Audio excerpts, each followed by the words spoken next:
ভোলাকোট ইউনিয়নের নাগমত ২ নং ওয়ার্ড বিএনপির উদ্যোগে আবুধাবি প্রবাসী মাইনুদ্দিন মোল্লা ভুট্টার সৌজন্যে সহস্রাধিক রোজাদারদের সম্মান ইফতার ও দোয়া মাহফিলের আয়োজন করা হয়েছে। ওয়ার্ড বিএনপির সভাপতি বিশিষ্ট সমাজসেবক তোফাজ্জল হোসেন দুলাল মোল্লার সভাপতিত্বে ইউনিয়ন স্বেচ্ছাসেবক দলের সভাপতি ফরিদ আহমেদ রুবেল এর সঞ্চালনায় উপস্থিত ছিলেন উপজেলা বিএনপির সিনিয়র যুগ্ম আহ্বায়ক মনোয়ার হোসেন, সদস্য সচিব মাহবুবুর রহমান বাহার, মাধ্যমিক শিক্ষক সমিতির সাধারণ সম্পাদক আব্দুল হামিদ চৌধুরী, ইউনিয়ন বিএনপির সাবেক সাধারণ সম্পাদক রুহুল আমিন, সহসভাপতি মনোয়ার হোসেন, ইউনিয়ন মোহাম্মদ মিঠু, বিএনপির নেতা কবির হোসেন পাটোয়ারি, ফারুক পাটোয়ারি, জেলা যুবদলের যুগ্ম আহ্বায়ক টিপু সুলতান ভুইয়া, উপজেলা যুবদলের আহ্বায়ক কবির হোসেন পাটোয়ারি, সদস্য সচিব আব্দুল সাত্তার মজুমদার, ইউনিয়ন যুবদলের আহ্বায়ক বিপ্লব চৌধুরী, শাহাদাত হোসেন, যুবদলের নেতা ইউনুস আলী সোহেল, বেলায়েত হোসেন সহ অনেকে।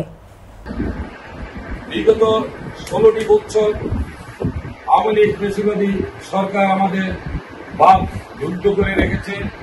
আমরা কখনো মন খুলে কোনো কথা বলতে পারিনি। এই ফ্যাসিবাদী সরকার কারণ নমরুদকেও হার মেনিয়ে এই বাংলাদেশকে একটা সন্ত্রাসী কায়দা পরিচালনা করেছে।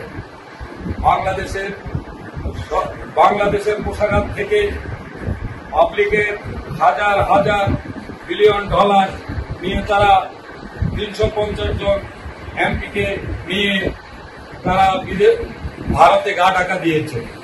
আপনারা জানেন এই আওয়ামী লীগ সরকার